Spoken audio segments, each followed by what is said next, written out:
Hi guys, welcome back to the Revive Stronger podcast. I'm your host, as always, Steve Hall, and today I'm joined by Greg Potter once again. We are touching on some of the things that we talked about in episode 352, where we talked about some of the benefits that cardio might bring. We delve into what we might be able to do with sauna to elicit some of the benefits that cardio might bring. Then we dig into some other subjects, such as you guys in the UK, you know we're experiencing some strong summer weather, and that can make sleeping quite challenging. So we dig into some tips surrounding how can we deal with that, and then we talk about some bits on sleep stages, what the practical meaningfulness is of those, and using our tracking devices and how to best use that data. And then we dig into biological ages, kind of how do we know what our biological age is, what's the relevance of it, what can we do to extend it potentially. And as always with Greg, super in-depth stuff, very, very interesting, and I think you guys are going to really enjoy this. Of course, here at Revive Stronger, we do online coaching. That is what our business is. We help people lose fat, gain muscle, take the stage, a photo shoot, just get more confident,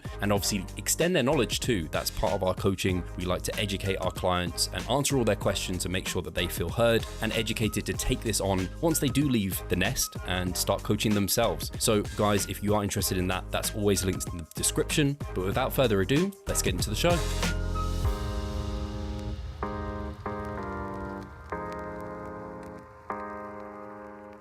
Hi guys, welcome back to the Revive Stronger podcast. I'm your host, as always, Steve Hall, and today I have Greg Potter back on the show. Last time was episode 352. We were talking about cardio. I'm diving straight into questions here, Greg. I've just realized that was the start of my question anyway. But that was the last episode. We were talking about cardio, the health benefits. Episode 352, just in case people want to refer to that, because the first question kind of relates to cardio in that we've discussed off air and about saunas and the potential health benefits of that, and how that could potentially be an alternative to some of the benefits that you see from cardio. So let's just start with why should, or maybe someone use saunas? How can we get the benefits maybe that cardio can give us? I really fumbled that question, but we're just going to continue rolling. You didn't fumble it. I get the gist of it. Yeah. So using the sauna clearly mimics many aspects of endurance exercise, and just using the sauna absent any exercise can increase cardiorespiratory fitness. People have shown that using it in isolation can improve things like VO2 max, time to exhaustion in endurance tests, and there are all sorts of corresponding changes in the cardiovascular system. So, for example, it's clear that it will increase the size and number of sweat glands, such that after a period of acclimation, people will start sweating sooner and sweat more in total. You see improvements in endothelial function.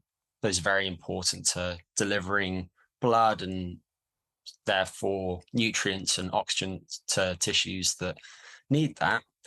You see an increase in the number of blood vessels, so-called angiogenesis, in various parts of the body too. You see some changes in the morphometry of the heart itself and some changes in the function of the left ventricle. It's very important to delivering blood throughout the body.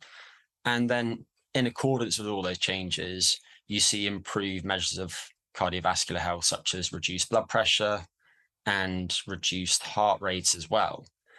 And one of the things that's attractive about this is that, unlike, say, running on a treadmill, you don't have the musculoskeletal forces that if you're already doing high volume, high intensity resistance training, you might not want.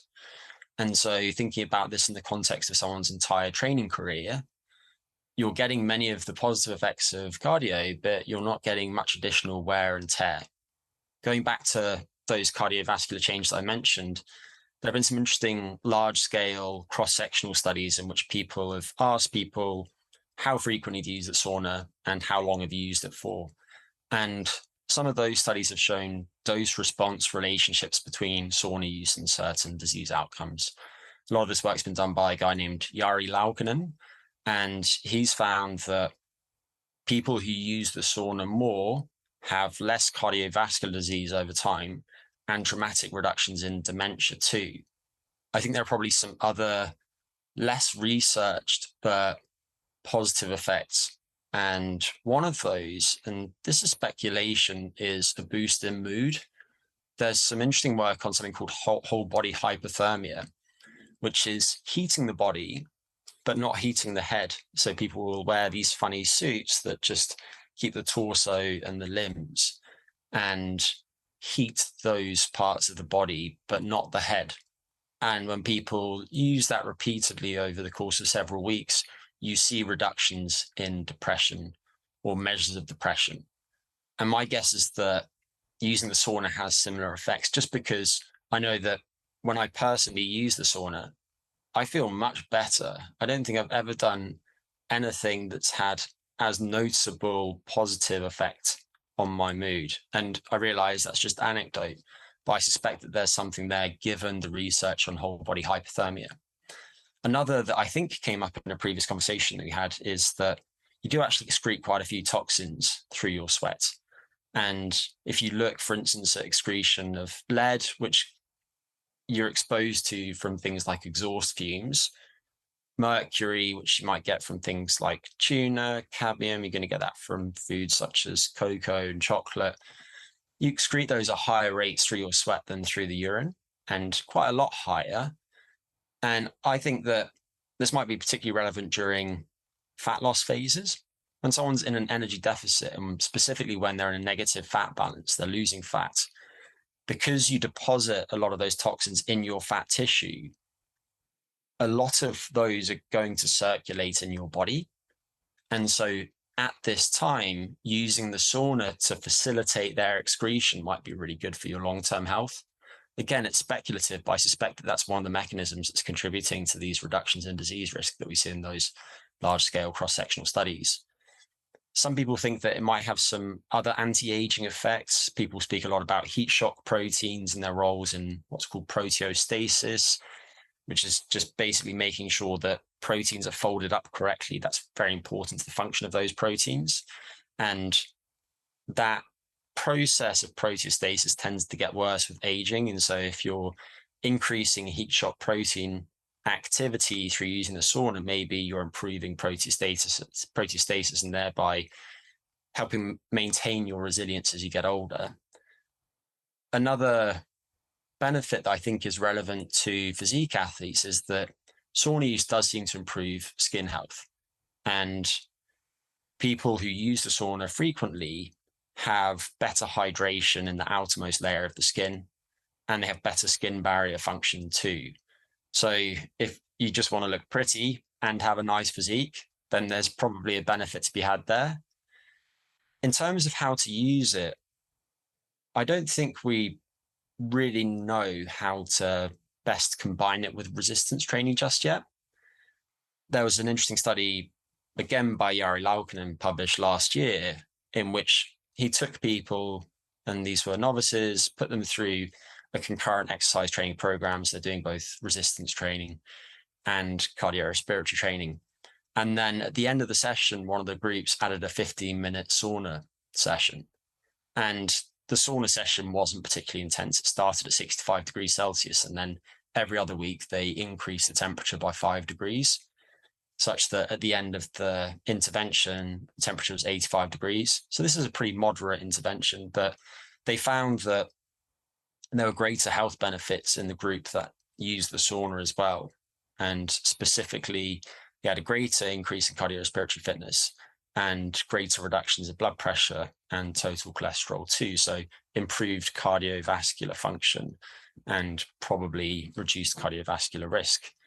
There is, however, a bit of work suggesting that looking at some of the acute endocrine change in response to using the sauna after resistance training, it's plausible that it could interfere with some resistance training adaptations, much the way that you see that with, say, running on a treadmill. And some of this work's been done by Keiho Häkkinen, and they didn't use the Finnish sauna, which a lot of the research has been done on, but instead used the far infrared sauna. And they basically found that when they added that to the end of resistance training, there was a greater reduction in leg press and bench press performance 24 hours following training. But whether that actually means that during a structured training program of several months, that leads to worse gains, we don't really know. So in terms of people who want to give this a go as an alternative to cardio, I think based on the entirety of the literature and I've just skimmed over some of it, I would say that it makes sense to use a Finnish sauna because that's what we know most about. Temperature between maybe 80 and 95 degrees is probably about right, but you can start lower than that. You could start at 65 or 70 if your tolerance is quite low. And then doing a total of 20 to 30 minutes per day. And you can do that either as a single block or as 2 blocks. So you could do 2 10 to 15-minute blocks, for example, with a brief shower and drink of water in between those. And then ideally, I'd place that away from training and do that substantially later in the day.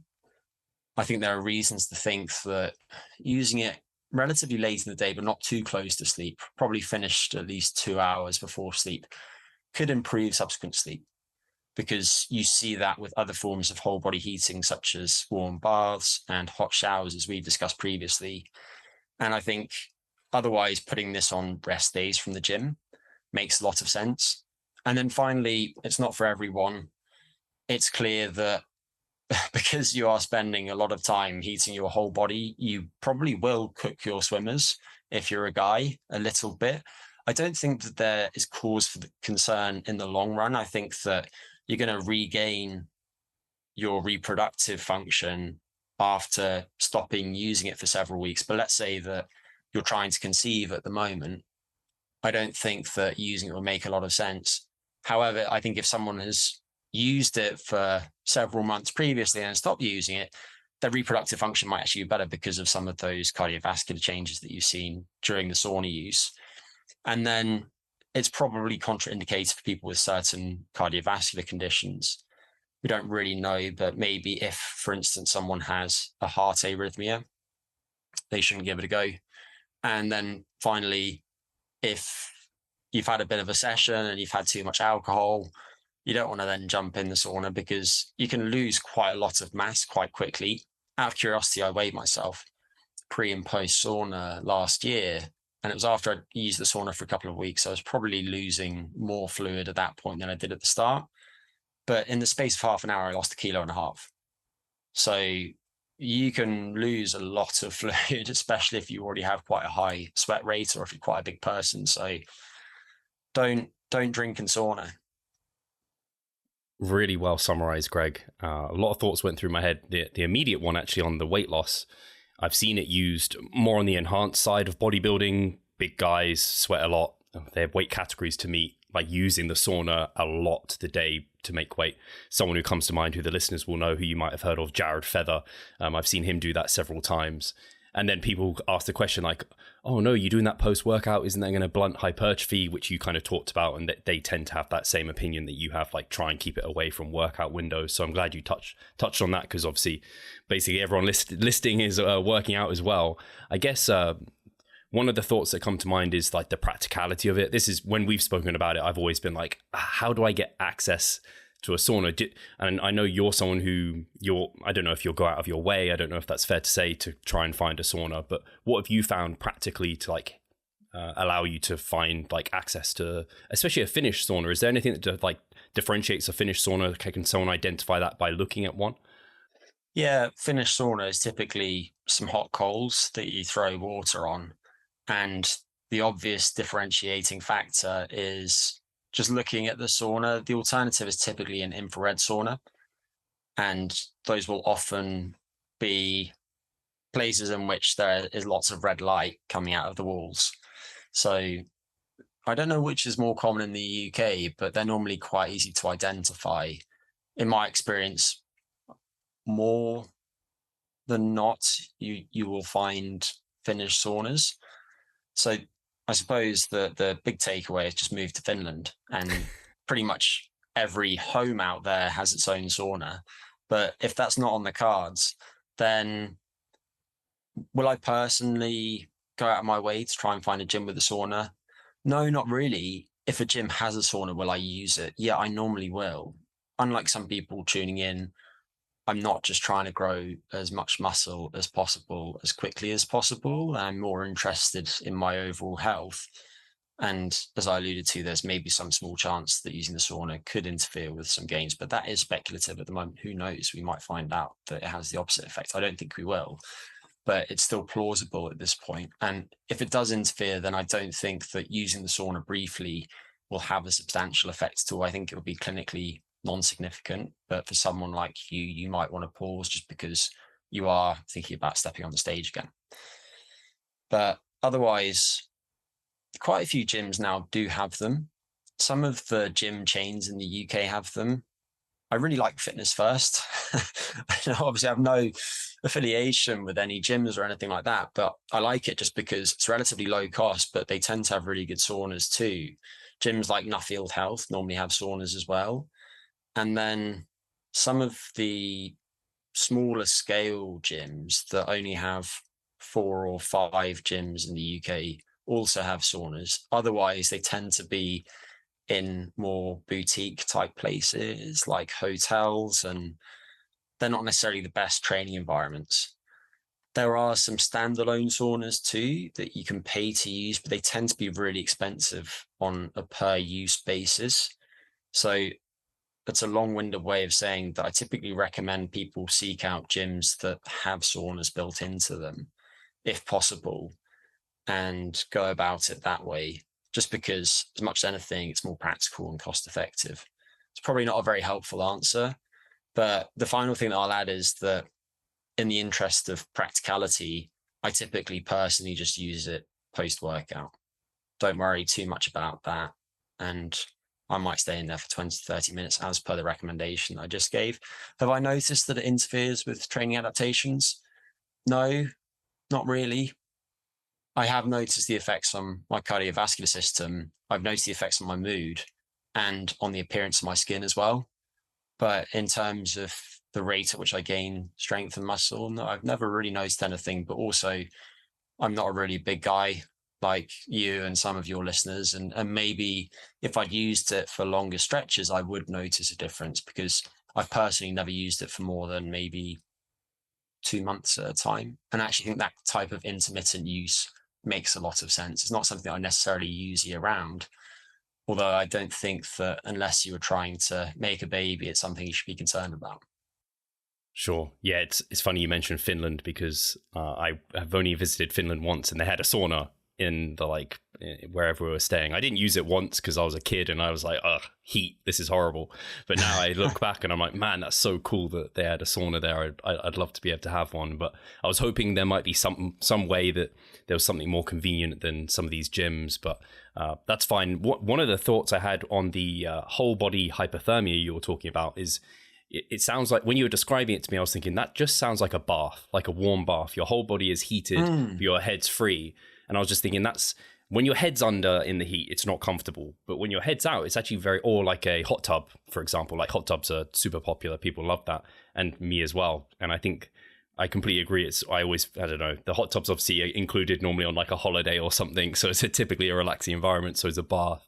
But I don't know if you think there's anything to that. Possibly the issue is one of control, because in the clinical research that uses whole body hypothermia, and some of this work's been done by a guy named Charles Raison, they will be able to very precisely control the temperature and also the rate at which the temperature has changed. And those sessions are often quite long, to the point where for some people using it wouldn't be pragmatic, which is one of the reasons why I'm interested in the sauna. You heat the body up more, but for a shorter period, which I think is better in keeping with the amount of time that a lot of people have to dedicate to this type of thing. But yeah, I think that there are probably some parallels between all of these different methods of heating the whole body. But really the issue is one of your ability to tightly control variables and modify those according to the specific goals that you're after. That makes sense. And my final one on this is probably a really brief one, is it just gave me flashbacks. I remember training in a gym at university, and there was a guy wearing like a bin bag and it, like, was to he sweat. A boxer? I don't know if he might have been a boxer. It was in like a boxing bodybuilding gym. I assumed it was for like some fat loss. I don't know what he was doing. He was on the stepper and he had the bin bag just over his whole body. And yeah, I don't know. Does that, obviously that will elicit a lot of like sweating and heat, and maybe some of the effects. I don't know if there's anything there. Can you try and create a sauna effect outside of being in a sauna? Can we create our own like body sauna by doing this sort of thing? Well, you can certainly heat your body at higher rates by providing more thermal insulation. I wouldn't recommend trying that at home though, kids. So not using a bin bag either. And the nature of the thermal stress that you're going to get will be different, in part because you're going to lose heat quite differently. You can lose heat in several ways. You've got conductive heat transfer, convective, evaporative, and so on. And charging around in a bin bag is quite different from sitting still in a very hot room. So yes, you can wear additional clothing. Not sure I'd go the bin bag route. The other thought that I had, Steve, was the odds of this being the case are very low, but you went to the University of Nottingham. My brother went there too, and he lived in Lenton. And I remember he trained for a while at a place which I think is called Raw. This is exactly the gym. Wait, okay, that's amazing. Yeah, that's so funny. Yeah, I lived in Lenton, and that's the exact gym where I saw the guy, and it was that boxing kind of bodybuilding gym. Shout out to Raw Gym. Yeah, that's mad. What a place. Carl Frock trained there, didn't he? Oh, did he? I just remember the guy behind the desk who owned it was huge, and he'd always be eating just literally tin tuna and rice and nothing on it. I just remember this vividly. So yeah, throwback. I went to Loughborough, and I recall sometimes going into the toilet after training sessions, and there would just be a can of empty tuna in the toilet, would stink of tuna. Oh, anyway, we get sidetracked. Yes.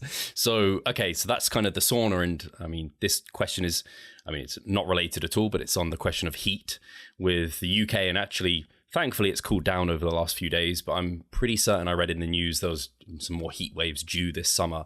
But anyway, every year it's getting hotter and hotter. And I actually saw a post over on Instagram that you did kind of helping people with the heat in terms of how to sleep. And everyone knows like it's just hard to sleep when it's hot for several reasons. But yeah, what are your general tips for people dealing with this? How have you been dealing with it? Or when you go, well, I guess a lot of hotter climates have aircon, but yeah, how have you been dealing with it? The UK buildings are not built for the heat, unlike elsewhere. It's a really important question. And I think that's the case for several reasons. One of them is that, as you say, it's just getting hotter globally, and fluctuations in temperature are more extreme in general. Interestingly, in many places, nighttime temperatures are rising more rapidly than daytime temperatures. And if you look at that type of large-scale cross-sectional research that I mentioned earlier, it's quite clear that when it is hotter at night, people do sleep worse. Specifically, they tend to sleep a bit less. And it might not just be that it's affecting people's thermoregulation during sleep and how long they sleep, but it might also affect their breathing. We don't know this for certain yet, but among people who have sleep disordered breathing, so that encapsulates conditions such as obstructive sleep apnea, higher temperatures and higher ozone concentrations too do seem to associate with a higher, it's called an apnea-hypopnea index, which is one of the metrics that's used diagnostically in identifying who has sleep apnea and the severity of that. It's just a proxy of how frequently you pause breathing at night. So it's probably problematic for sleep in a few ways. And I don't want to get bogged down with details of thermoregulation during sleep. So I'll just add that these rising temperatures will affect some people more than others. And specifically, if you look across the lifespan, then it's clear that neonates, newborns, and older adults aren't as effective at thermoregulating as people of, say, our age, Steve. And I think that that's going to be consequential in the context of a population that's aging. So any repercussions related to the effects of temperature on sleep will probably be more burdensome in the future. And then the other thing to add is that regarding biological sex, women go through the menopausal transition. And at that stage of life, there are thermoregulatory impairments because you've got reduced estrogen levels. They result in vasomotor symptoms such as hot flashes. And so specifically targeting thermoregulation during sleep, I think, can be quite helpful in that population. There has been some research on that too. So what are the recommendations to sleep well in the heat? There are quite a few. I'll begin with the pre-sleep period. And as I mentioned earlier, whereas when it's relatively cool, heating the body for maybe 10 minutes, 1 to 2 hours before you go to bed is good for sleep for the most part. But I don't think that's going to be the case when it's already very hot, because you're just adding additional heat stress or thermal strain. And so instead, I would actually recommend a comfortably cool shower for a similar amount of time. I wouldn't recommend a cold shower, because cold stress will acutely increase activity in the HPA axis. You see, for example, dramatic increases in blood levels of noradrenaline and dopamine shortly after cold exposure, which are therefore quite alerting. So have a comfortably cool shower. You could have a comfortably cool bath 1 to 2 hours before bed. And then in terms of your sleep environment, obviously clothing is relevant, and I'd recommend sleeping naked or wearing as little clothing as possible. Cotton clothing tends to be quite good at keeping people cool if people are after specific fabric guidance. Sleep position is relevant. This hasn't been very well studied at all, but there have been some studies looking at how people move around during sleep. And it seems that during hot conditions, people tend to favor lying on their side. And presumably that is to reduce the amount of the body that's in contact with the mattress, because that is going to store heat in the mattress and thereby make you more likely to wake up after you've got too hot. So I think adopting a side lying sleep position is generally good. I think it's good for other reasons too. We don't need to get into them. But for example, if somebody sleeps in a supine position, lying on their back, that's going to tend to exacerbate snoring and other breathing issues during sleep. Regarding a duvet, go for a low TOG duvet. Specifically, I'd recommend a duvet with a TOG rating below 5. You can get duvets that basically can be dismantled so that with an additional layer during the winter, they provide more thermal insulation. And I think that's a nice way of going in a country such as England, because I know that people joke about English weather. Now it can get really hot here in the summer. Obviously, it hit 40 degrees Celsius last summer in London. So if at the other end of the year, it can be less than 0 degrees Celsius, it makes sense to have 2 duvets. And a simple way around that is to have that type of duvet that you can split in two. Regarding your mattress, you definitely want a high heat capacity mattress.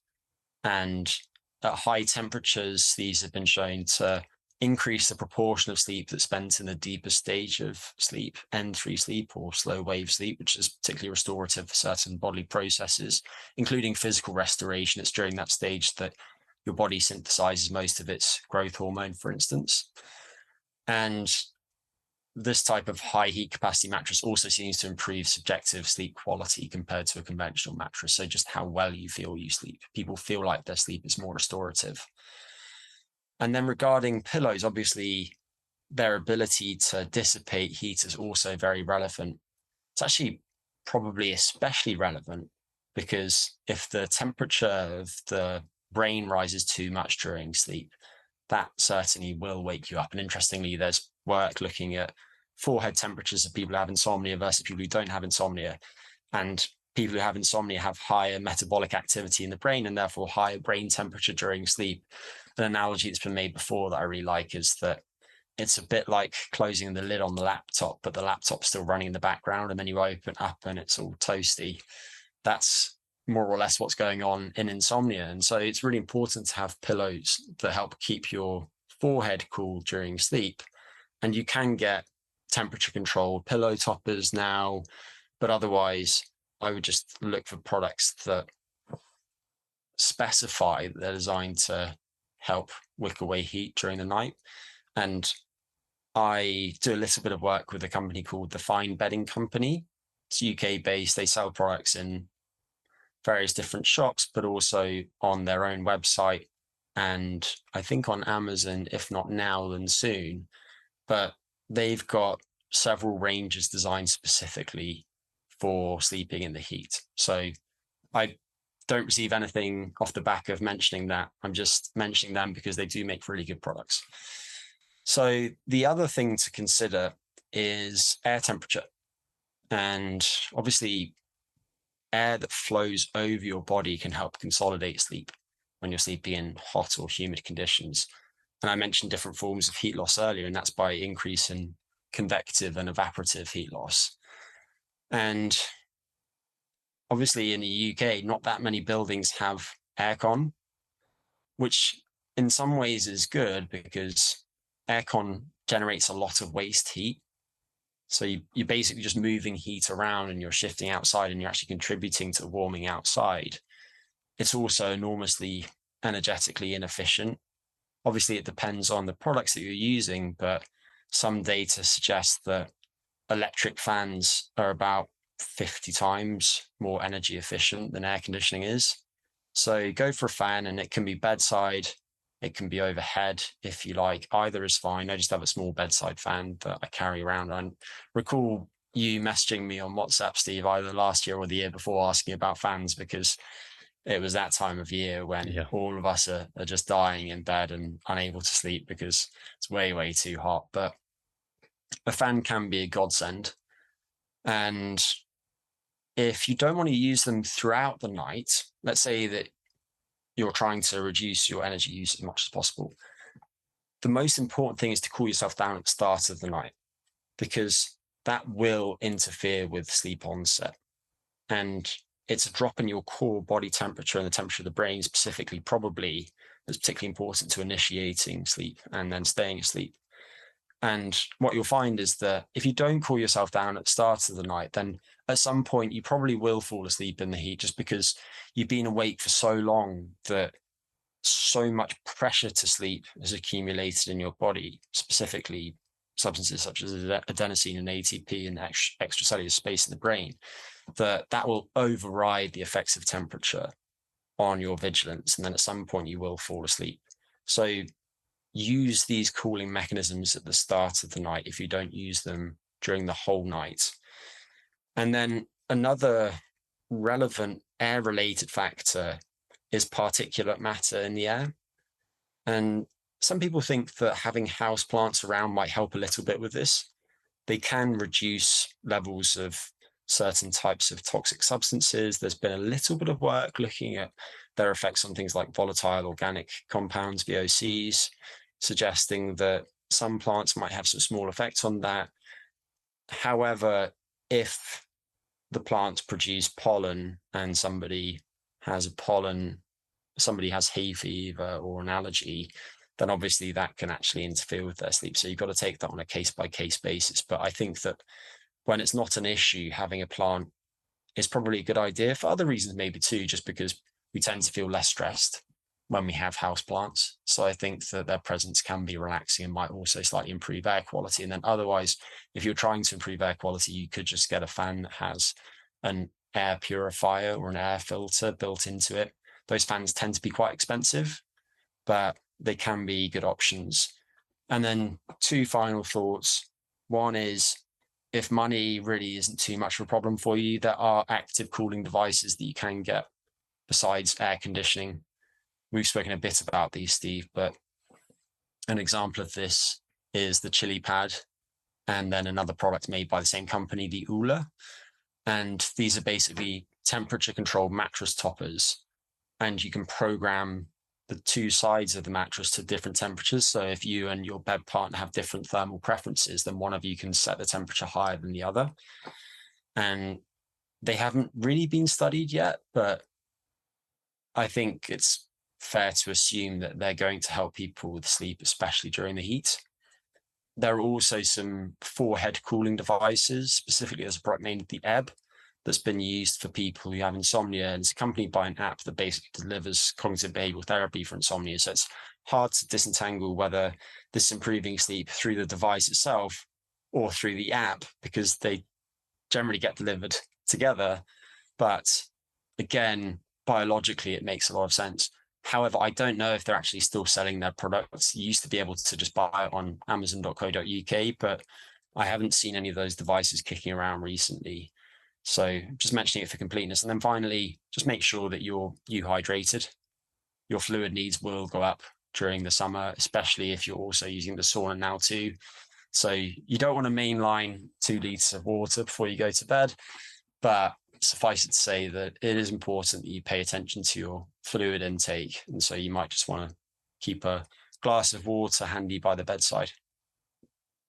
Very well said, Greg. Like, super comprehensive. And some of it, I think, like, a lot of it is things people can do in the immediate, like looking at what are they sleeping in and their sleep environment and that sort of thing.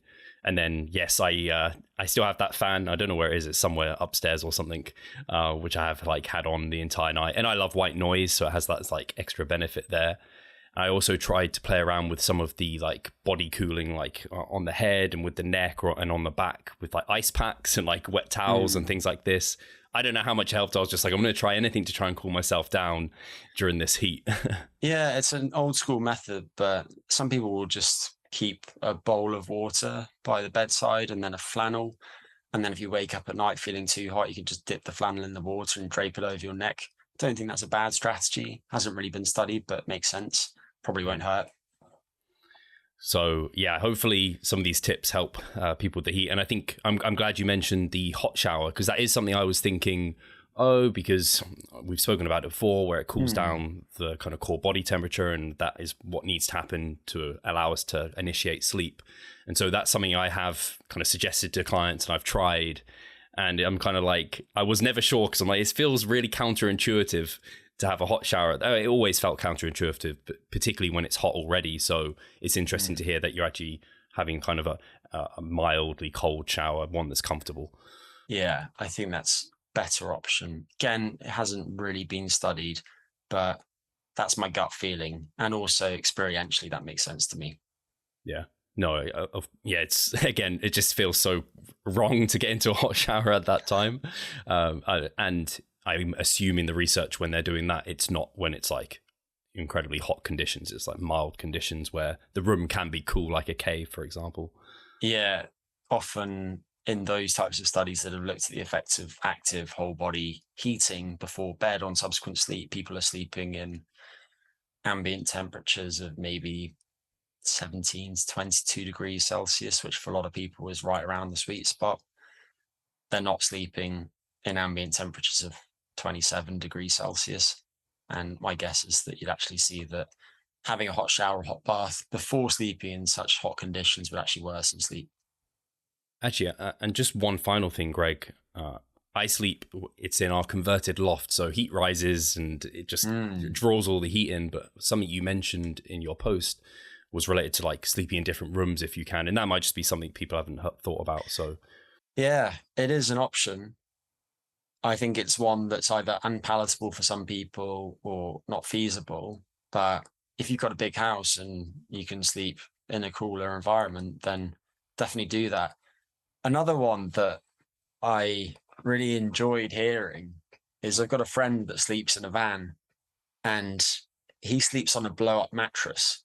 And I don't know if you slept on an inflatable mattress, Steve, but they provide basically no thermal insulation. If you ever try sleeping on one during the winter, you get so cold on them. And he said it's great because he lives in California and he's lying there on this inflatable mattress and it just keeps losing heat. And so that's anecdote, but it does actually make some sense. So sleeping on an inflatable mattress might be an option for some people. Maybe it's worth trying if you're really struggling.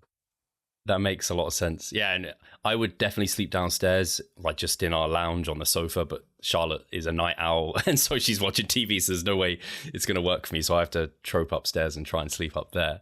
But that makes a lot of sense with the air mattress. We have actually got one, but I don't know if it works still, and I can't remember having slept on it, but in terms of sleep positioning, it's fun. Like I try and sleep on my back because I feel like that cools me down better than sleeping on my front. I'm not entirely certain why, but I don't sleep well, so I always move to my side anyway. But that's just my individual sleeping behaviors. Yeah. Interesting. So the next question that we have here, again, was related to something we've spoken about on the podcast before, and that is kind of sleep stages. And people have got really, really wrapped up in these particularly because things like the Whoop, Apple Watches, so many people have them, Fitbits, like there's so many fitness trackers that give you insights into kind of tracking these. And then people are trying to manipulate, I don't know, their sleep environment, their kind of pre-sleep behaviors to try and get more of certain areas of that. And so the post you made where you kind of reviewed a study was really interesting, and I'd love to kind of dig into that deeper because there were some, I think, useful practical take homes for the people who are monitoring such information. We've known for years that in some animals, sleep doesn't occur in the entire brain at once. And when I say sleep, I'm referring to the kind of electrical activity in the brain that's characteristic of different stages of sleep. Famously, cetaceans such as dolphins have what's called unihemispheric sleep, where one side of the brain sleeps at a time and then they rotate between sides of the brain. And there are actually some animals that will have sleep in both hemispheres at the same time when sleeping on land, but not in the water. And it's thought that this is in part to maintain some level of vigilance, but while still getting some restorative effects from the sleep. We also, a few years ago, found a similar phenomenon in humans, and this was dubbed the first night effect. And this is the transient sleep disturbance that people experience when they first sleep in a novel environment. And when that happens, people take longer to fall asleep. And that relates to asymmetry in the depth of sleep between those two hemispheres of the brain. People are also more easily awoken from sleep in response to, for example, disruptive sounds. And all of this is thought to reflect a state in which people are keeping guard against potential threats in the environment. This probably has evolutionary roots, and that if you think back to our distant ancestors, if they were sleeping out on the savannah and there were animals that might want to take a bite out of them, then they wouldn't want to sleep too deeply. There are also some specific phenomena that don't affect all people that raise questions about whether the whole brain is in a similar state at once. One of these is called sleep state misperception, which occurs in insomnia. And in sleep state misperception, if you take somebody into a lab and you measure their sleep using the gold standard method, polysomnography, it might look like they got 7 hours of sleep within an 8-hour sleep opportunity. However, they'll report feeling like they got 1 hour of sleep. So there's a massive discrepancy between how much sleep they think they got or feel they got and how much sleep was registered using the supposedly more objective methods. Another example is lucid dreaming. So in lucid dreaming, somebody might be perfectly aware that they are in fact dreaming, but they are still dreaming at that time. And so it's as if part of the brain that's involved in consciousness is awake, while other parts of the brain that are involved in dream imagery, say, are in that sleep state. And then another one would be sleepwalking. So in sleepwalking, you see wake-like activity in the motor cortex that controls your skeletal muscles that are involved in voluntary movements. But when somebody wakes up, they have zero recollection of the fact that they've just been walking around the house, or God forbid, going outside and driving a car or driving a motorbike, as has been recorded. So we've had all of these hints that maybe different parts of the brain are in different sleep-wake states at the same time. And then last year, a lady named Gina Poe did a really interesting and opportunistic experiment. And basically, they had 14 people who had treatment-resistant epilepsy. And these people had electrodes placed both over the scalp, but also actually within the cranial vault itself, so within the skull. And the scalp electrodes recorded the electrical activity over the cortex, which is this evolutionarily recent part of the brain that's very important to so-called executive functions. So these are complex processes that are involved in things like planning and carrying out tasks and monitoring how you're doing during those tasks and making changes in response to those. Some people describe it as the CEO of the brain. So while they were using those superficial electrodes to look at the cortex, the deeper electrode was placed in the hippocampus, which is a seahorse-shaped structure that's a bit like a short-term storage depot for memories. And during the deeper stage of sleep especially, but also during some other stages of sleep characterized by specific types of brain waves, you see transfer of this information from this short-term depot in the hippocampus to other parts of the brain. And that's how one of the mechanisms by which memories are consolidated and moved to long-term storage. And so what they did was they basically looked at the electrical activity in those two parts of the brain at the same time during sleep, and they didn't know which electrode was which. And they then scored the activity that was taking place at those electrodes according to the stage of sleep that it looked like. Because we know, for example, that during the deeper stage of sleep, slow wave sleep, there are these characteristic brain waves that recur they recur at 1 to 4 hertz. So it's just a measure of frequency, whereas during lighter stage of sleep, the brain waves are a bit faster. What they found was that when they compared these two parts of the brain, they were on average in different sleep states 34% of the time. And these two parts of the brain could be in different sleep states for as long as 30 minutes at a time. So the activity was really quite different. And in general, the activity in the hippocampus led the cortex, meaning that it tended to be at a deeper stage, and then the cortex moved into a deeper stage, and then the hippocampus might move into a lighter stage, and then the cortex would move into the lighter stage, if that makes sense. So this was a really unusual but clear example of the fact that different parts of the brain are in different sleep-wake states at a given time. And so the whole notion of scoring sleep into these different stages and saying, you had 20% deep sleep last night and 25% REM sleep and 50% N2 or stage 2 sleep comes into question, because it's clearly the case that that might be true of one part of the brain, but not necessarily true of another part of the brain. And so how is this relevant to listeners? I think it's relevant in a few ways. One of them is how getting feedback about sleep influences us. And my favorite study on this subject was done by a circadian biologist named Stephen Lockley, who's at Harvard. They published some work on this not long ago. And they did a really entertaining experiment in which they brought people into the lab and they gave them either an 8-hour sleep opportunity or a 5-hour sleep opportunity for 2 consecutive nights. But what they did was they stuck an alarm clock by the bedside that either ran on time.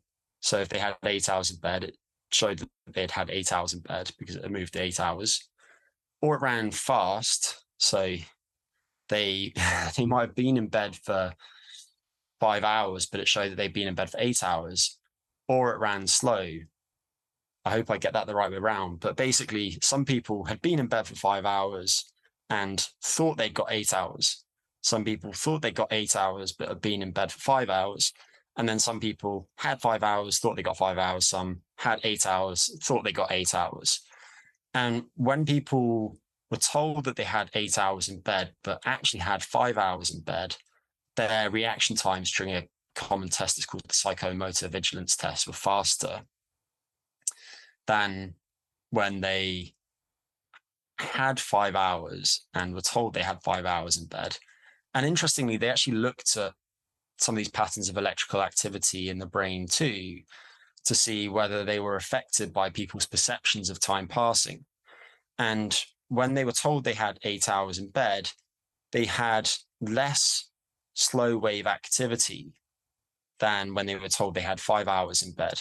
And that slow wave activity is characteristic of sleep pressure. So there was less pressure for them to sleep, which might have contributed to that improved task performance when they thought they'd had more time in bed.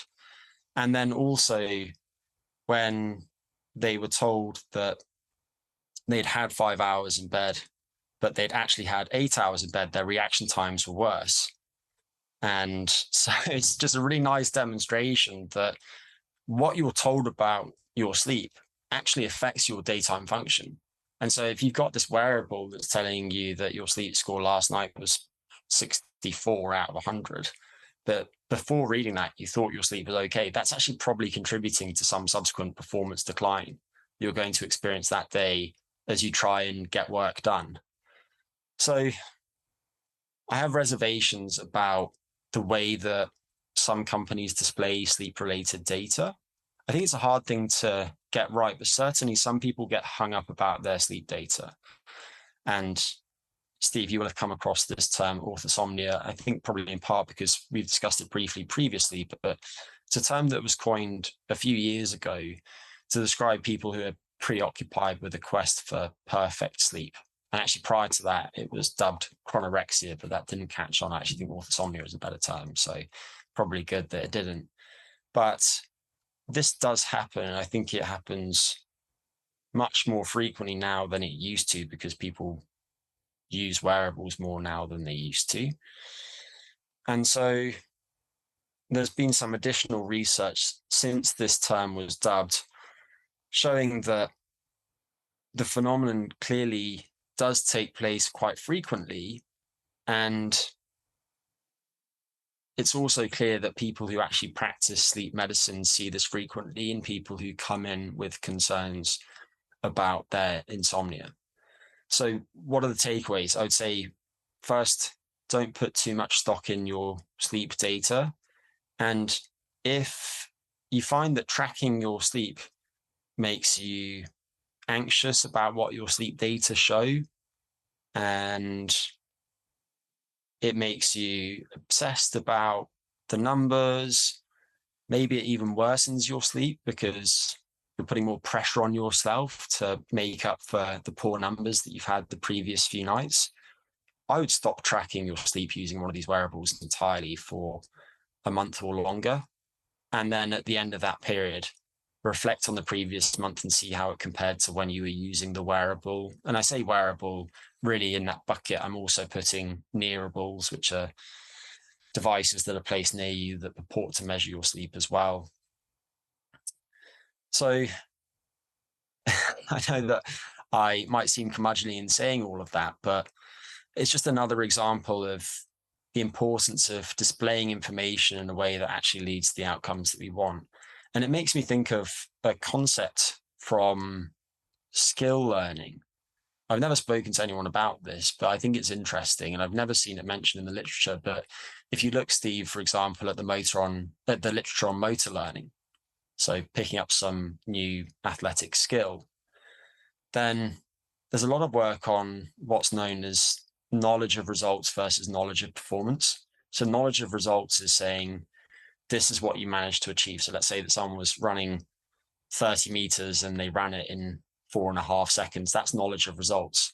Knowledge of performance is telling somebody something about how they actually carried out the task. So if you think about sleep, knowledge of results would be saying you've got 8 hours in bed and you slept 7 of those and your sleep was 82% efficient and you spent 16% in deep sleep. Knowledge of performance would be more about caffeine intake, whether you were physically active that day, how much exposure you had to daylight, and all of those things that influence your ability to sleep well.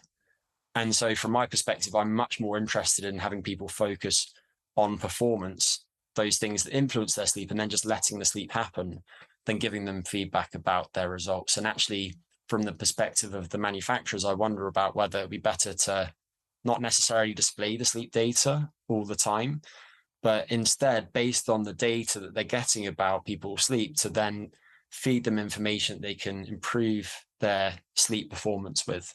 I don't know if that makes sense, but Oh, it definitely made sense. The whole thing, it made sense and made me think of many things. That last thing you spoke about there makes me think about being process oriented versus like goal oriented. So obviously within like my kind of endeavor in terms of coaching people, I'm obviously trying to get them to focus on the process, the things they need to do each day to get to that outcome, rather than being like, am I there yet? Am I there yet? Oh, my weight hasn't come down. And it's like, oh no, if you keep focusing on, like, you keep doing what you know you need to do, eventually it will come to you.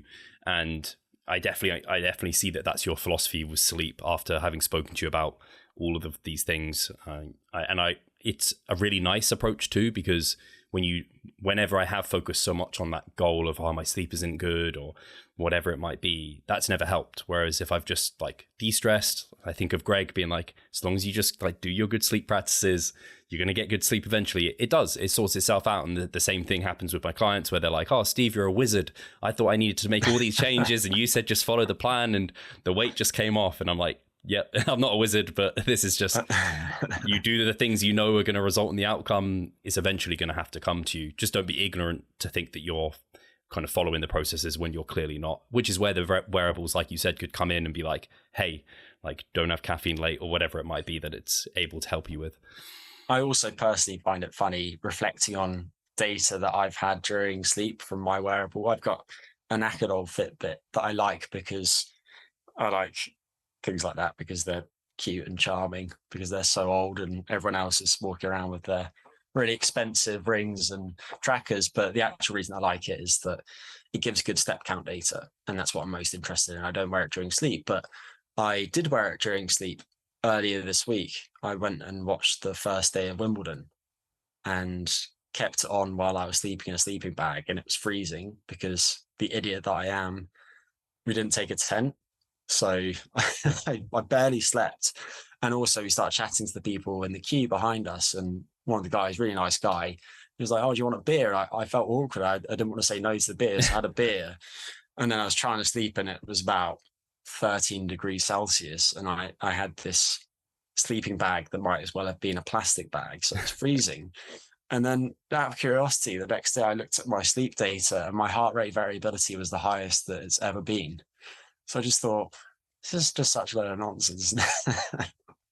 Do you not see the progress you would like? Are you sick of writing your own programs? Or perhaps you need some accountability in order to stick with a plan? Then it's time to start working with us. We at Revive Stronger offer a truly personalized coaching service. You'll get more than just an email with some macros or random cookie cutter program. With Revive Stronger, you will be the center of our attention. You will receive your own fully individualized training protocol alongside a customized nutritional strategy. We created the coaching around your needs, wants, personal preferences, and your own unique lifestyle. Every single week, we delve into your program in order to make appropriate adjustments so that we get the most out of your time and the best possible outcome. We help both female and male athletes to seriously change their body composition by adding more muscle mass and decreasing fat tissue. No matter if you're a competitive bodybuilder or just want to look better, if you need help with your progress and taking your physique to the next level, our coaching is for you. It's time to make a change. Sign up today and let's revive stronger. Yeah, it's a hard one because I think it's easy for people to, like, if your sleep data says you slept amazing, yet you didn't, you're not going to suddenly, I don't think you're suddenly going to feel amazing. But if you slept well, you feel good, but then you look at your sleep data and it says you actually didn't have as good a night's sleep, I think that's far easier to convince you that your sleep wasn't maybe as restorative, because you can just, I don't know why, I just think it's more of an influence. At least I feel like that's happened to me before. Yeah, I think there probably is that kind of asymmetry that you describe. And we don't need to get into the details of this other work, but there has been other research on the effects of giving people information about things like their genotypes. So, for example, you might tell somebody that they have a particular variant of the FTO gene that encodes proteins that are particularly relevant to regulation of body weight. And that will then influence their subsequent appetite responses to meals, as well as how much food they go on to consume subsequently, and whether they think they have the obesogenic variant or the anorexic variant or anorectic variant will affect their eating in the direction that you would expect it to, but it won't affect it equally. And the same thing is true of a gene that's related to cardiorespiratory fitness. So like you're suggesting, my guess is that telling people that they slept much worse than they thought they did probably have a greater negative effect than the positive effect of telling people that they slept better than they did. But there have only been a few studies on this subject so far. I think that one that I mentioned, the first author is Rahman, is probably the best of the work that's been done at answering the question that we're most interested in. But there have been a few similar studies. It's just a little bit too early to tell at the moment. And I think you're just the points in general about kind of knowing when this data is being positive, having a positive result on you versus not having a positive result. I guess I've seen it with step counts, as you mentioned. I think when you know how to use that kind of step count in a healthy, successful way, or even weight, tracking your body weight, some people that metric might just be harming them more than it's helping, where they just get obsessed with it, and it's better off actually just focusing on other habits and behaviors before maybe later reintroducing it. One more reason to use the sauna, just go and sweat it out, and then you'll drop a kilo and a half in half an hour. Follow a keto diet as well, and like, what else can we do to drop weight? Oh yeah, just drink loads of alcohol the night before. Have lots of caffeine. There we go. That's all going to help the diuretic. So fantastic. So to move on to another, I guess it's a similar topic to what we've been having, because it's health, and definitely health is, I mean, it's always been in kind of our circles and very relevant, but talk of biological ages is something that I've seen. I haven't really seen it mentioned before in the past at all, whereas now it seems to be something that's very popular, definitely a new hot topic that's in vogue. And so I thought you'd be a great person to ask about kind of what biological age is and how maybe we should conceptualize it. Yeah, this is indeed a very hot topic. And it's also a big subject because it introduces the whole field of research that is the science of aging, or geroscience. And I think there are probably a few distinctions that are worth making. So one of them is chronological age versus biological age. Chronological age is just how many birthdays you've had. And historically, it's been used as a kind of gold standard by the medical community to estimate the risk of various different age-related ailments, because chronological age is, or at least has been historically, the strongest risk factor for various different diseases. Biological age, though, is how important, how old your body appears to be based on a combination of different physiological measurements. And obviously it's related to chronological age, but it's not exactly the same thing, because we all age at different rates. And interestingly, different parts of our bodies age at different rates. So if you think about women, for instance, it seems that the oocytes, the eggs, age very quickly relative to lots of other parts of the body, which is why the menopause occurs in middle age. And so the point is that it's possible that if we can get accurate measures of biological age, then we can better identify people who are at increased risk of some of those health problems and then intervene accordingly. So all of that brings up the question of, well, what is aging?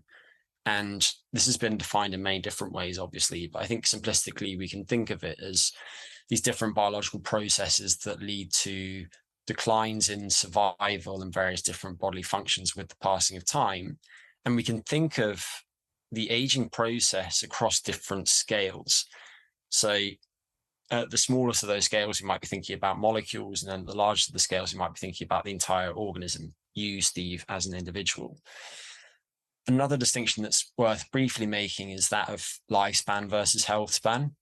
Lifespan is just how long you live. The longest lived person that we know of was 122, we think. There are still some doubts about the accuracy of that, but we think 122, and then the second I think was 118. Whereas health span is the years of life lived in good health. And that might be, for example, being free from chronic diseases and disabilities that are associated with aging. So with all of that said, if we move down from one end of the scale, that being lifespan, to another end, or to another part of the scale, we can think of aging occurring in different organs and organ systems. And as I touched on, these might be aging at different rates, and there are different proxies of aging that we can look at depending on the specific system that's in question. So if you're looking at the brain, for example, maybe you're looking at the thinning of the cortex over time. If you're looking at your musculoskeletal system, you might be looking at inflammation in joints that typifies arthritis. You might be looking at the accumulation of so-called senescent cells in joints. If you're looking at your cardiovascular system, proxies such as pulse rate variability or heart rate variability are quite strongly tied to age. If you're looking at your gums, you might be looking at gingival inflammation. And it's no coincidence that a lot of people need to go to the dentist more often as they get older. And then if we get down to the smaller scale, then we're talking about molecules, organelles within cells, so things like ribosomes, mitochondria, and then cells themselves too. And you've probably heard of the so-called hallmarks of aging. There was a very highly cited paper published in 2013 that put forward a framework comprising 9 specific hallmarks of aging. I won't list all of them, but they include things like telomere shortening or attrition, mitochondrial dysfunction, and many others, changes in proteostasis. The list goes on. But more recently, some additional ones are put forward. And so now you might hear people referring to anywhere between about 9 and 14 hallmarks of aging. So 5 additional ones that were put forward recently include things like compromised autophagy just being these cleanup processes that take place in cells to remove damaged or dysfunctional organelles, disturbances to the microbiota of the gut, and a few others. And the tricky thing is that all these different hallmarks interact with each other, and we don't really know which are most important, because it's plausible that some are more important than others, some are maybe upstream of others. And some of these were first identified because we know of certain genetic variants that will influence all of these different hallmarks. And some of the genes that have been flagged as contributing to aging at different rates between individuals of a given species include genes such as mTOR, AMPK, FOXO, various others. We don't need to get into those, but one of the problems, I think, with the idea of having these hallmarks of aging is that they do tend to constrain people a little bit. And so I understand that when people who are working in this field of research are writing grant applications, it's almost expected of them that they frame things in terms of the hallmarks of aging. And so maybe some of these people need to pan back sometimes and think about whether we're missing something. And there's a different way through which to conceptualize aging. And that might in turn lead to some better solutions to the problem of aging. So there's a lot that goes into it. I've definitely heard of the hallmarks of aging, but I wouldn't be able to name the 9 of them or anything like that. So, and I can see, and it makes complete sense kind of differentiating between chronological age and then biological age, especially because as medical advancements and we're in the modern age. And even when you think about some people take care of themselves more than other people. And so I can see how then that leads to people wanting to maximize that biological age as best as possible, because people have this obsession with living forever and living as healthy as possible for as long as possible, which makes sense to want to do that. So it'll be great to hear about kind of some of the key determinants of biological age as well. I touched on genetics there. They certainly are one of them. And based on what we know, it seems that variation in genes between people probably explains something like 25% of the variance in how long they live. No individual genes that we've identified seem to contribute very strongly. So most of the individual genetic polymorphisms that have been flagged as contributing to aging at different rates probably explain less than 0.5% of the variance between people. So it's not like if you have this particular gene, you're going to live a really long time. And instead, the other 75% is explained by various different exposures and also by our lifestyles. So those exposures include things like sun exposure. And I mention this because I think it's really important to specify that there are trade-offs here. So in the case of sun exposure, as we've touched on, it's really important to many different facets of health. It will acutely improve your mood. It will sharpen your cognition. It's important to anchoring the timing of your body's biological clock and thereby your sleep-wake timing. It has relevance to your cardiovascular health. If you expose people to sunlight, you see acute drops in blood pressure. It has some hormonal ramifications. It's no coincidence that a lot of people feel a bit hornier during the summer months than the winter months. That probably does relate to UV light exposure, the level of the skin, and there are some other effects too. However, sun exposure does contribute to accelerated aging of the skin, so-called photoaging or photo damage. So while sun exposure is probably good for many different organ systems, for others it's detrimental. Most people who develop melanoma don't die of the melanoma. And so my own perspective is that for most people, sun exposure is a really good thing overall for their health, because the net effects of all the positives substantially outweigh the negatives. But it is important that we recognize that there is tissue specificity. And this is just one example of these kinds of trade-offs, because they occur at many different levels that we could think about. Another exposure is pollution. So it's clear, for example, that smoking is associated with reduced lifespan. That's no news to anyone, but also things like air pollution. And again, we could think about different bodily systems. Air pollution, especially pollution to PM2.5, is very strongly related to cognition, declines in cognition, for instance. And then other things that we might find stressful. So if we're thinking about exposures in general, then those might be things like neighborhood stressors, so things like noise. A lot of those will relate to socioeconomic status. Regarding health behaviors, obviously, some of those are damaging in the case of smoking, but a lot of those are protective too. So being physically active, eating a diet that's based primarily on minimally processed foods, prioritizing your sleep health. I won't go into the specifics of the study, but there was really interesting work published not long ago by Daniel Bicey and his colleagues suggesting that a multi-dimensional measure of sleep health that accounted for sleep duration, sleep quality, sleep timing, sleep variability strongly predicted lifespan, as strongly as many other traditional risk factors for premature mortality. And then, very relevant to people tuning into this, obviously physical fitness and health status too. So it's clear that strength fitness is strongly predictive of things like frailty, and people with higher musculoskeletal strength are better able to stay independent. And if they do fall and break a hip, then they've got a greater reserve before which they experience the negative effects of frailty. Cardiorespiratory fitness too, so that might be VO2 max or VO2 peak, and the combination of having high strength fitness and high cardiorespiratory fitness is more protective than having one of them alone. And that's one of the reasons why I nudge people into using things like the sauna, unless they're hell-bent on gaining as much mass as possible and as much strength as possible in the shortest time possible.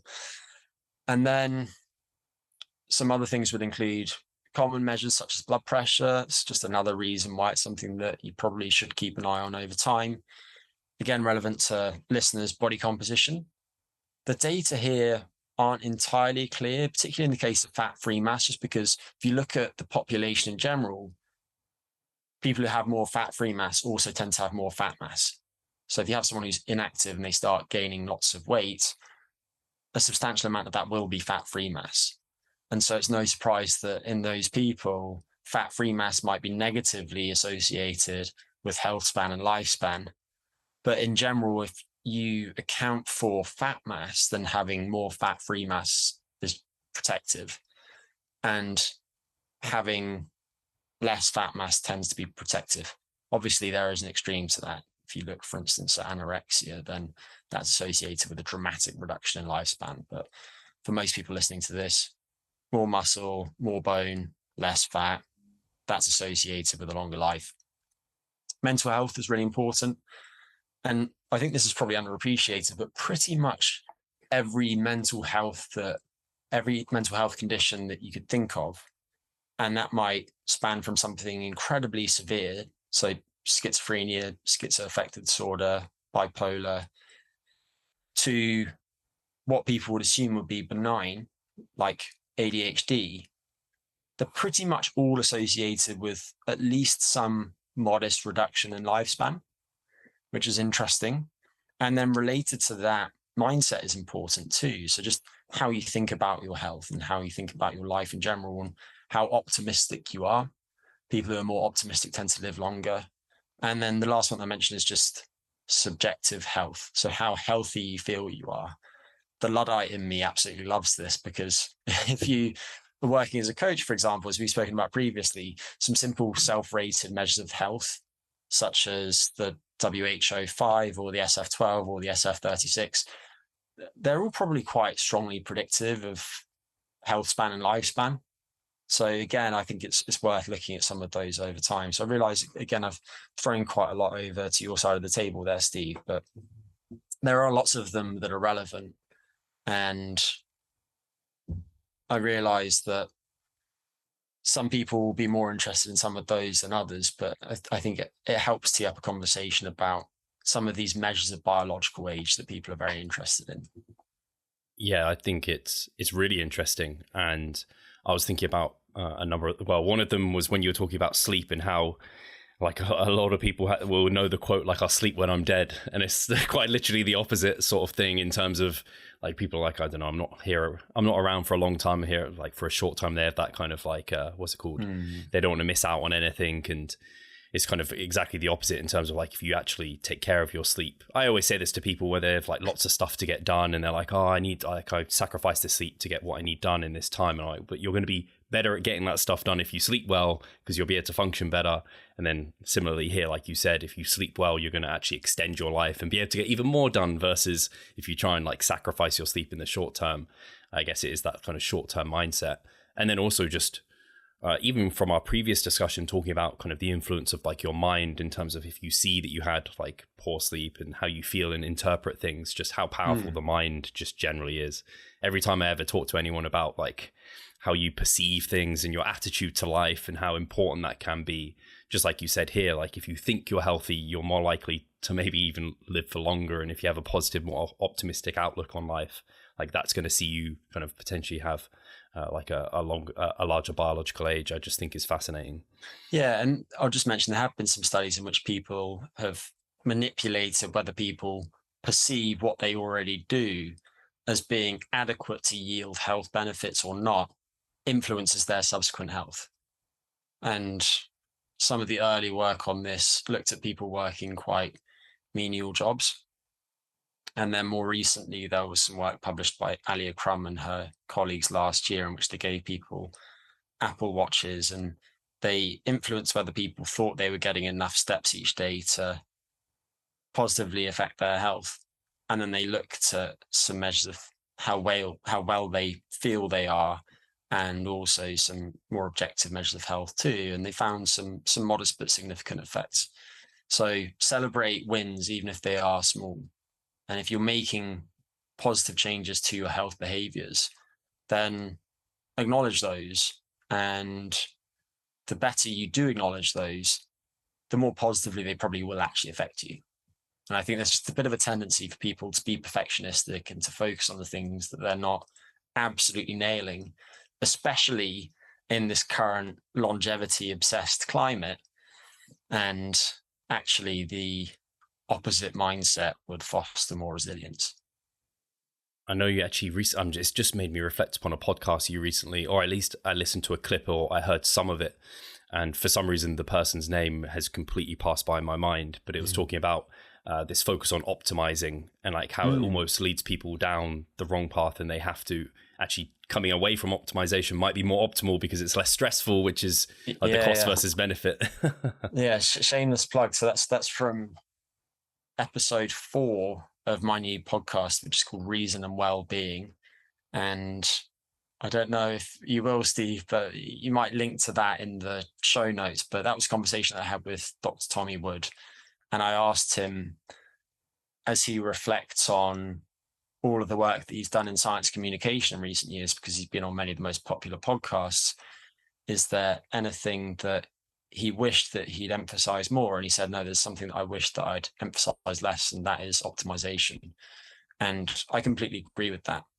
And I think it's something that I probably continue to get wrong from time to time. And sometimes that's just because you're in the habit of using certain words like optimize. But hopefully it's apparent based on our conversation today that I'm not trying to encourage people to be neurotic about getting everything right all the time. And instead to recognize that there are absolutely times when it makes sense to do things that aren't conducive to our long-term health, even if that's just because you're going to enjoy your life more that way. Some of the things that I enjoy most in life have real risks. One of them is scuba diving. I love scuba diving, and you go and do that in caves and in shipwrecks and things, and those are legitimately slightly dangerous activities, but there's no way that I'm going to pass up on that because I'm concerned about its effects on health. There's no way that I'm not going to go out with friends from time to time and stay up late and drink alcohol just because I think that that's going to screw my sleep in the short term. Yeah, I think that's so well said, and that'll definitely be linked below for sure, because I think if people are interested in any of the discussions I've had with Greg, or this one in particular, like you're having those sort of discussions over there, which I think is fantastic. And I guess from everything we spoke about here, is there anything you think bodybuilders in particular could do to enhance their biological age? I guess they're already hopefully doing a lot of the things that are helping with it, but is there anything that comes to mind there? Yeah, so I've mentioned a couple of things here. One is the whole idea of measuring your biological age and assuming that there are actually accurate, well-validated measures of those. So I don't know if you want me to go into depth here, Steve, but it might just be worth going into a few of those so-called biomarkers. Sure. Okay, so a lot of the ones that have been put forward are so-called aging clocks. This gets a little bit confusing because you will have heard me speak previously about biological clocks that influence our circadian rhythms. And when talking about aging clocks, we're really talking about measures of your biology that seem to be related to the rate at which you're aging, or to your biological age in a given tissue at a given point in time. And one of the first of these was put forward by a guy named Steve Horvath in 2011, who might well go on to win a Nobel Prize because it's really impressive work. And that was based on DNA methylation in saliva specifically. And this is just one example of a so-called epigenetic clock. And these epigenetic clocks are influenced by patterns of methylation at lots of different marks across the genome. And these change in somewhat characteristic ways as people age. And the relevance of that is just that where these are placed influences which genes can be turned on and off. And then that will subsequently affect somebody's health and resilience. Since that time, dozens of clocks have been put forward. And when I say dozens, I'm referring just to epigenetic clocks.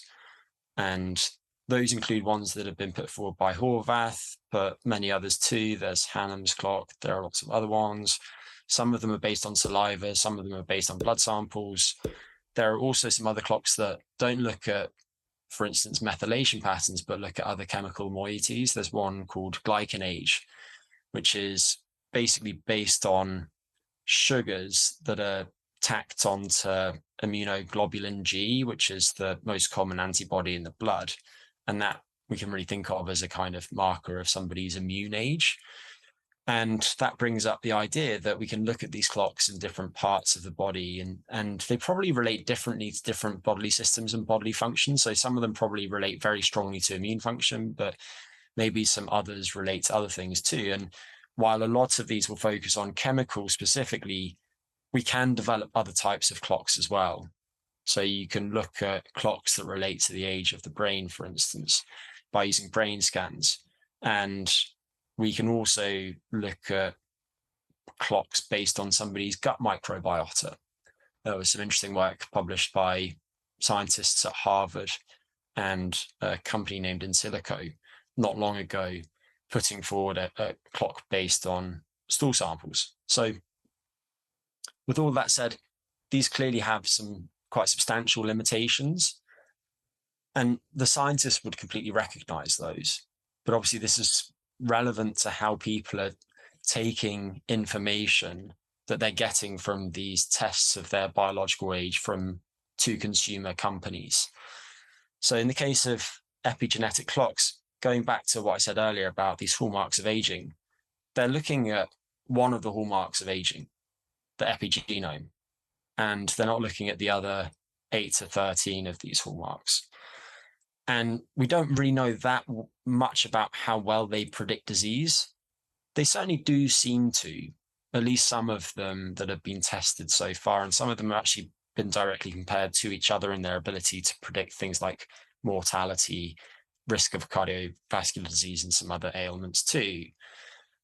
They're also very noisy. If anyone is tuning into this and has taken a measure of biological age twice in a short period using the exact same test, they might well have found that their results differed by several years, maybe even over 5 years.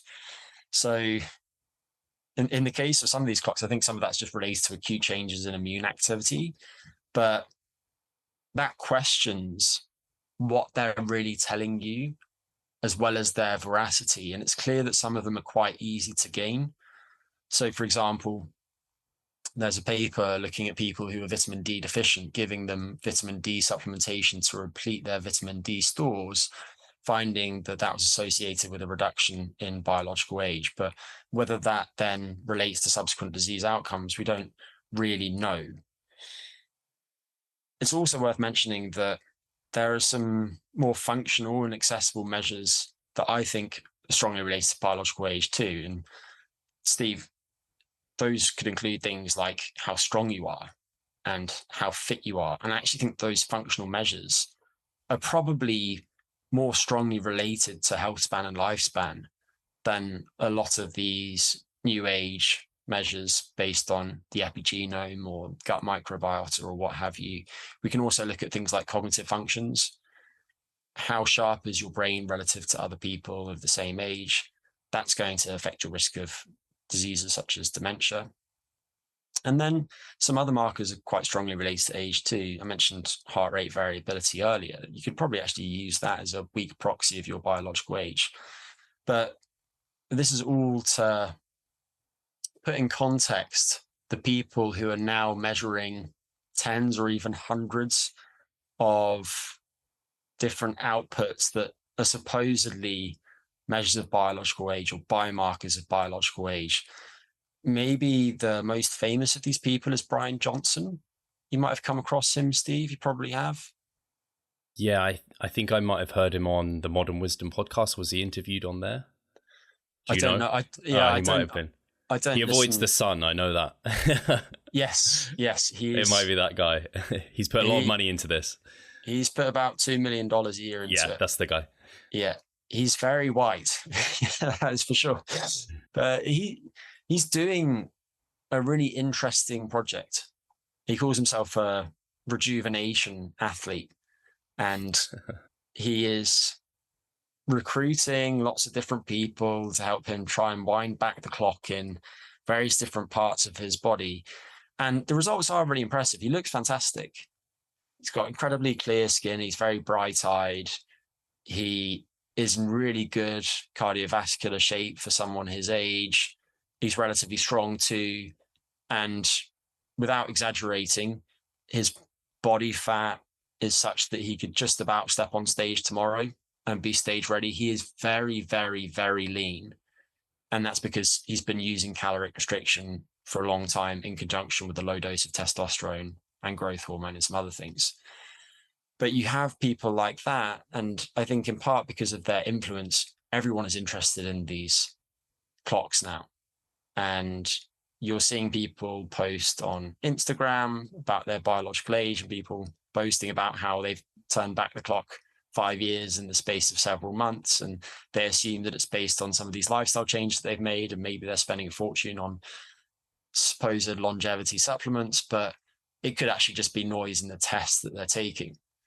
And so based on this, and based on the fact that my impression is that a lot of these people are actually in some ways less resilient than they were, because as soon as you displace them from their usual contexts in which they have perfect control over all these variables, as Brian Johnson does, I think, it's a massive stress to them, because they can't control exactly when they're eating and exactly when they're taking their supplements, and be able to do the exact workout that they normally do at the precise time, and so on. And so I think that some of this might be maladaptive. I haven't made up my mind on this, but I half jokingly suggested on Instagram that we use the term orthogeria or orthogeria in keeping with orthosomnia and orthorexia to describe these people who are obsessed with pursuing longevity and the elixir of life. And ironically, that in some ways is probably not good for them, certainly psychologically. Yeah, that makes so much sense, and I definitely can see. I mean, even in hearing the podcast that he was on and hearing him speak, it's incredibly interesting. That's like the amount of money he's put into it is absolutely crazy, and then it also brings about questions of like, I assume he feels like he has a good quality of life, and obviously he's using some like drugs and things to help with hormones that would be suppressed if like you or me would, well, as I do sometimes try and do and go to the bodybuilding stage. So yeah, it's completely crazy to kind of hear all these things, but it's like you kind of mentioned before in terms of like taking it too far and being too hyper focused and that sort of thing. And actually it relates to, you kind of spoke about this person who's kind of becoming fragile in terms of being out of routine, can't eat at certain times, can't train at certain times.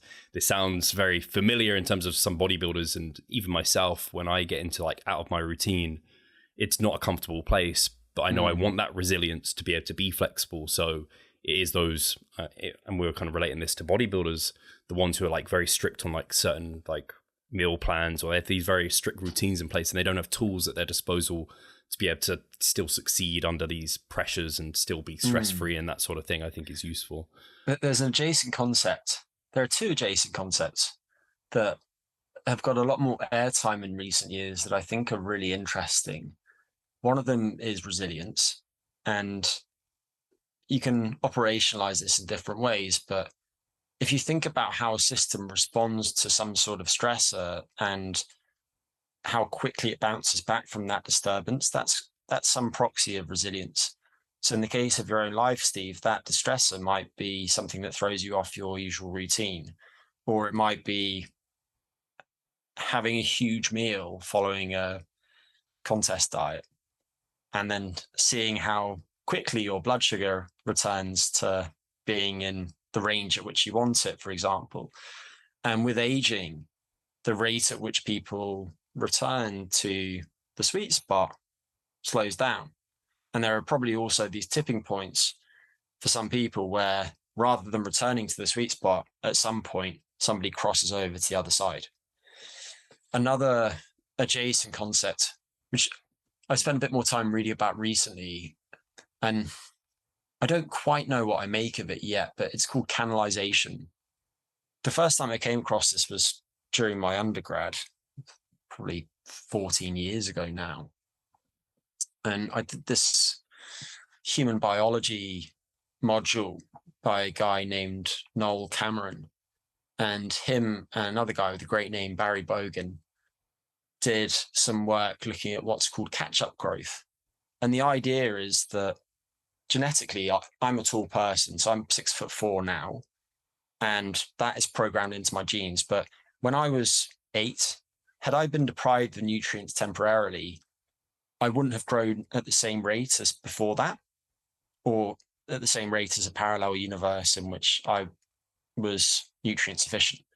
However, when I was refed, I would experience catch-up growth. And that is an example of canalization, because there's this trajectory that I'm on and I'm in this groove.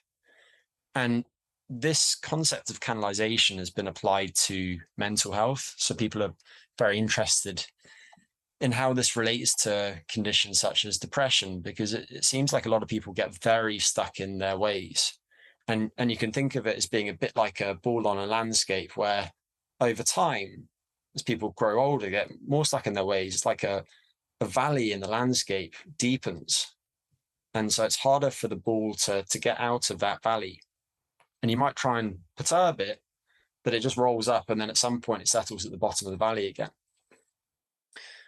We spoke previously briefly about psychedelics, and taking psychedelics, for example, is a bit like an earthquake that ripples across that valley, and it flattens the landscape temporarily. And then all of a sudden the ball can go into a different place.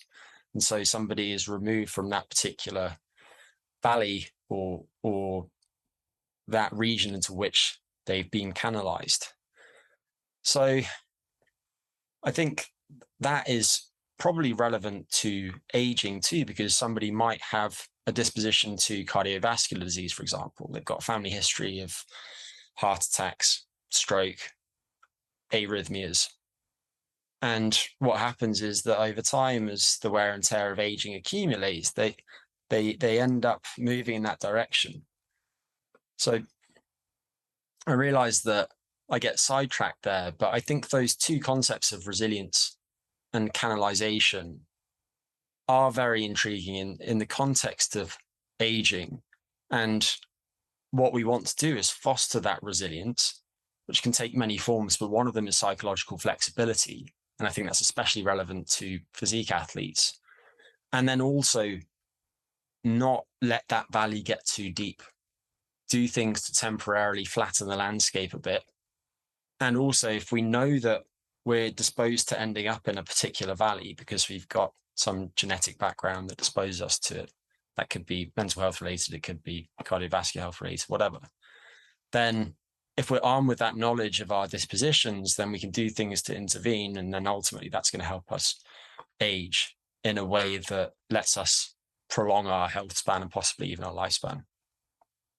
Yeah, I think that's so interesting. And yeah, that analogy reminds me of the chat on psychedelics where you talked about the ski slopes and kind of traveling down the same path, and it just ends up deepening and deepening and deepening, and yeah, kind of getting stuck in your ways. I can definitely see that. And it, again, like you mentioned, like genetics play a huge role, and it's not nice to think that you're just destined to be a certain way and that you have tools at your disposal to be able to kind of prevent getting there or slow getting there or what have you. So, but it's also not to be ignorant that that is like in your path in that sense. So I think, yeah, enabling people with the tools and the knowledge is super helpful. So Greg, I've taught you've taught my ears off, and I appreciate it. I appreciate you having the time for it and being here. And is there what I was going to say? So yeah, to finish on, because we'd already mentioned it, your podcast, and I want to make people aware that that is happening. You've got several episodes on there that I think are super interesting, again, on similar topics and lines of what we've been talking about here. And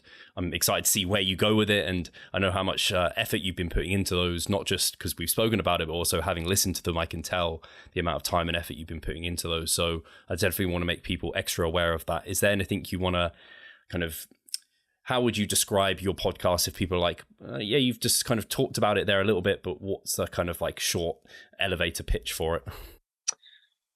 Yeah, I think some of it relates to improving health span.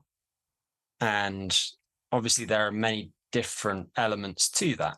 So there is your ability to be cognitively sharp. There is your physical strength and fitness. There is your appearance. And a lot of the early podcast episodes will focus on health, but I've actually started with behavioral science because I think that that's where we have to start.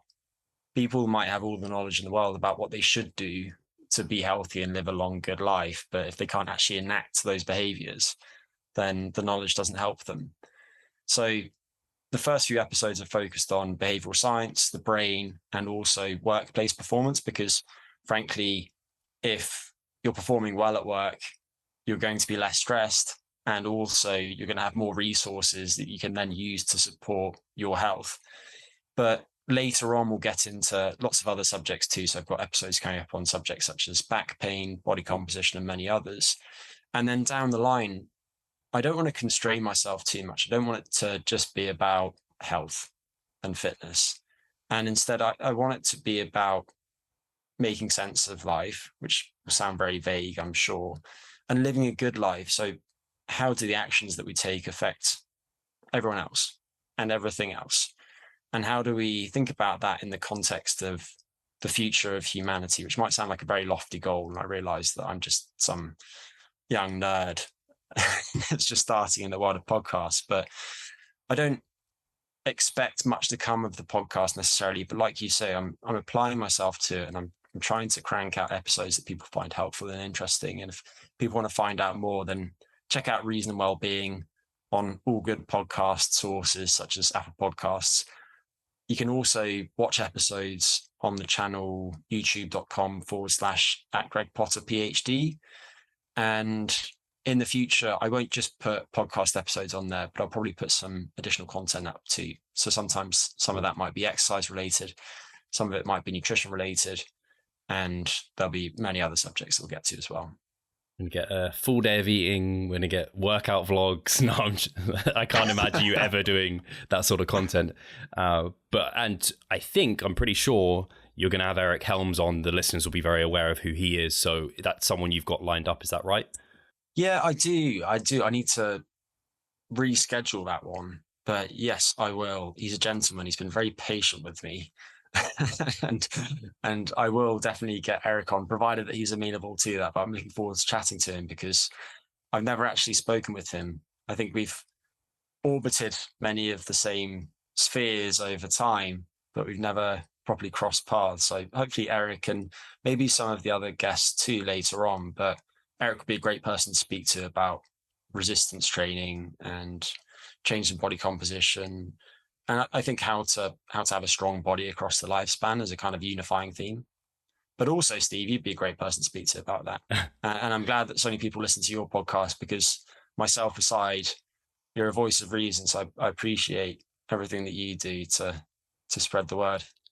Well, I appreciate that a lot, especially coming from someone like yourself, Greg, who I look up to big time. And also, I think you and Eric will have a great chat. And the hardest part with Eric sometimes is that he's in New Zealand, so the hours are quite challenging. Either it's very early his morning, quite late for you, or what have you. So I'm just trying to arrange something with him now. So I was looking at the hours. I was like, it's always like this with Eric, but it's worth it. So even if your sleep is maybe not the best for one night.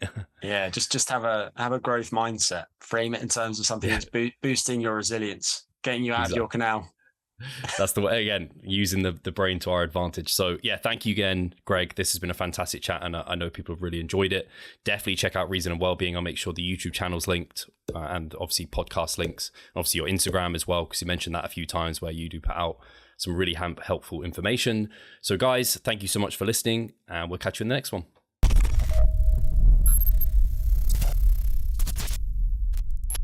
Losing weight fast while maintaining muscle mass.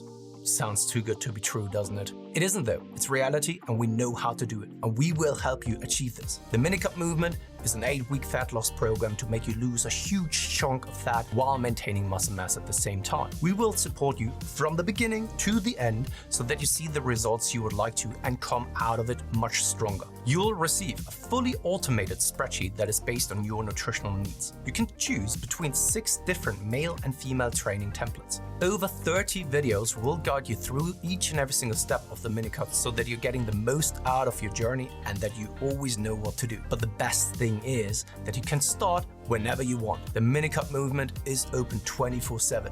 So if you want to learn more or you're ready to sign up, hit the link in the description below. So let's revive stronger together.